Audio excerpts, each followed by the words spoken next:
నెల్లూరు సరోజా కృష్ణకుమార్ ఇప్పుడు న్యూయార్క్ సారా క్రిష్ గా మారిపోయింది. ముఖ్యమైనదొకటి మిస్ అవుతుందమ్మా. మిస్ అవుతోందా? పాస్పోర్ట్ తీసేసుకున్నావు, స్వెటర్ కూడా ఇచ్చేసా. ఇంకా ముఖ్యమైనది మన ఊరి కారం. కానీ ఆమె గుర్తింపు ఇంకా మారలేదు. అనిత లైఫ్ స్టైల్ కంఫర్టబుల్ గా మారిపోయింది. బామా, లంచ్ కు కూర్చో ఆర్డర్ చేశా, కానీ నంచుకునేందుకు నీ ఫేమస్ కుర్మా రెసిపీ కావాలి, చెప్పవా? థ్యాంక్ యూ బామా. కానీ అనిత కంఫర్ట్ ఫుడ్ ఇంకా మారలేదు.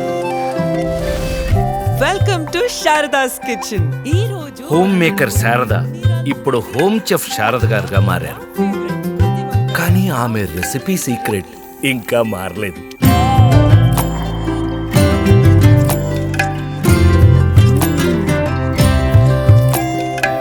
కాలం మారినా కారం మారదు. ఏనాటికి మారని అదే అచ్చమైన తెలుగు రుచి. స్వస్తిక్ చిల్లీ పౌడర్.